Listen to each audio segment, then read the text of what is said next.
Grandma's old radio has been up in the attic for a long time gathering dust. I brought it down today, wiped it off, and plugged it in. Gonna turn it on, see if it still works.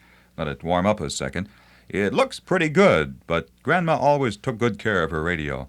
It was her number one source of entertainment. I remember she used to listen to the soap operas while she was doing her housework. And then at night, she and Granddad would sit in the living room and listen together to those wonderful old radio shows. It's warmed up now. Let's see if it'll still play.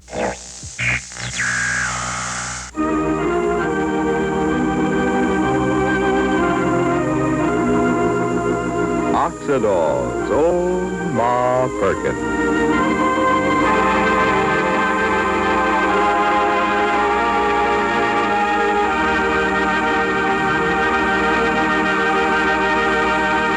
Well, tonight, a soft rain is falling on Rushville Center.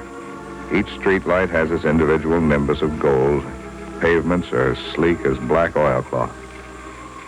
Tonight, a girl, clad in a misty, transparent raincoat, closed the front door of Ma's home behind her and walked out into the night.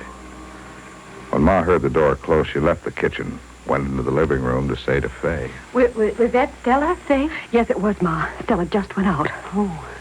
Did she say where she was going? No. All she said was that she was going out, Ma. Said she'd be back before too long. Oh, Ma, do you think maybe Stella has gone to see Gary? Wow, it still works. That was from a Ma Perkins show you'll hear from June of 1946. Let's see what else I can tune in. One Man's Family, brought to you by the makers of Royal Desserts and Tenderleaf Tea.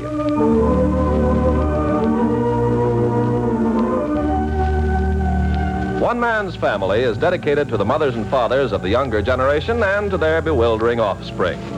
Tonight we present Chapter 9, Book 54, entitled Lieutenant Jack Barber Leaves for the Pacific.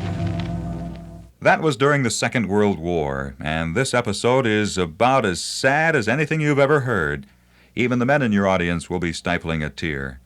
One Man's Family was on the air for 27 years, and for all of that time, the parts of Mother and Father Barber were played by the same two people, Minetta Allen and a man with a classic name of J. Anthony Smythe.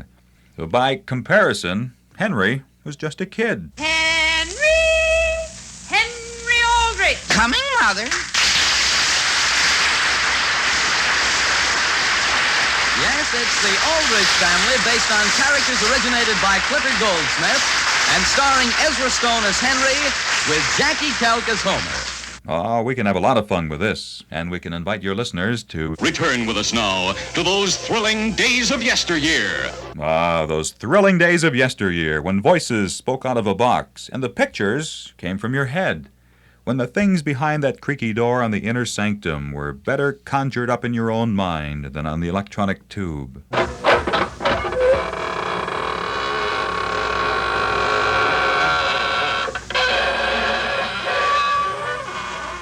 Good evening, friends of the inner sanctum. This is your host to welcome you in through the squeaking door to another half hour of horror. Come in, won't you, and sit down. I hope you'll forgive me if I don't get up, but I'm terribly tired. I spent last night with a friend who's a book collector, specializes in bestsellers. He certainly showed me some interesting ones. In fact, he tried to bury me in one, because all the very best sellers have corpses in them. With Grandma's old radio, your audience will be able to hear a lot more of these old programs. Suspense, Sam Spade, Amos and Andy, The Great Gildersleeve, Abbott and Costello, and a whole lot more, in addition to the shows you're hearing just samples of on this tape. Comedy, drama, mystery, adventure, and soap opera. 50 years of broadcasting history passing before your very ears. Think of the nostalgia. Think of the memories. Memories, dreams of love so true. And now, Stella Dallas, the true-to-life sequel as written by us to the world-famous drama of mother love and sacrifice. In my beautiful memory. Memories galore. Do you remember a heroine of radio who fought back bravely, even though she was over 35. The romance of Helen Trent. The real-life drama of Helen Trent, who, when life mocks her, breaks her hopes, dashes her against the rocks of despair, fights back bravely, successfully, to prove what so many women long to prove in their own lives, that because a woman is 35 or more, romance in life need not be over. That romance can begin at 35. Helen was over 35 when she first went on the air in 1933. 27 years later, in 1960, when she was at least 63 years old, she was still recapturing romance daily. Considering all she had been through in those 27 years, it's remarkable she was able to walk, much less recapture romance 5 days a week. Another show was on the dial right about here. We're probably too late to catch it, but let me try. Enjoyed the program which you have just heard. The editors of True Story magazine, who supplied the material from which it was adapted, are sure you will also enjoy reading I Wasn't Born Singing. Here's the heartbreaking story of Betty Hutton, the bombshell of filmdom, or something like that, who pulls no punches in talking of the mistakes she made in her service. Well, no one is perfect, except Captain Midnight. Okay, now to contact Washington. Get going on your pocket locator check. Shall we use the new photograph, sir, or the old one? The new Key-O-Matic, of course, Chuck. Gee, I'm anxious to use it. It's so simple to work and yet so sort of mysterious. Ask Major Steele to have an amphibian flown down right away. Hey, Captain, my pocket locator's flashing on in. How? Take down the message, Joyce, as Chuck gets it. Icky, you decode it. Right away, sir. Hey, what can I write it down on? On the back of your hand. Here, wait a minute.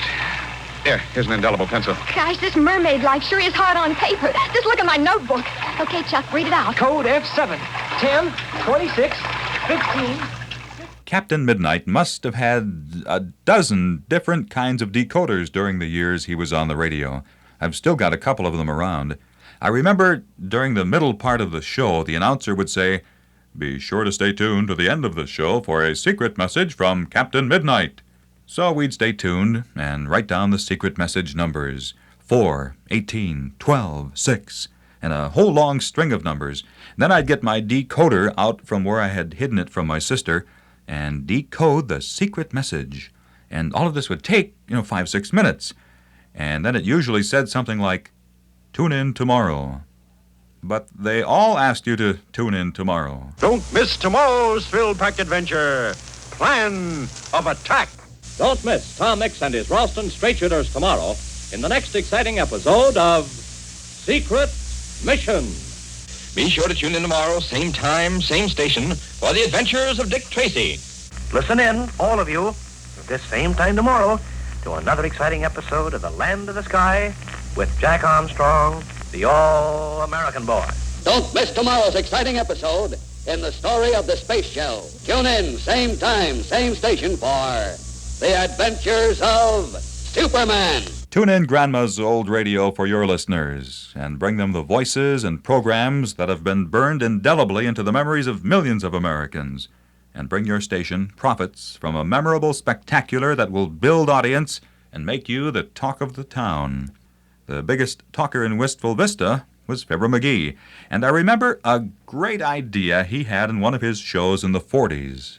It'll never work, McGee. What do you mean it'll never work? You claim that you can fix this radio set so it'll tune in programs that were broadcast years ago? I'm rewiring it so I can tune it to different years instead of different stations, you see? No, I don't. Well, look, Tootsie, according to the McGee theory of radio Dianetics, which I'm the guy that thought it up, I claim that when you hear a broadcast once, that ain't necessarily the end of it, you see?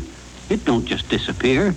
In other words, old radio programs never die. My grandma must have gotten this radio from Fibber McGee. And Fibber was right. Old radio programs never die. They live on with Grandma's old radio.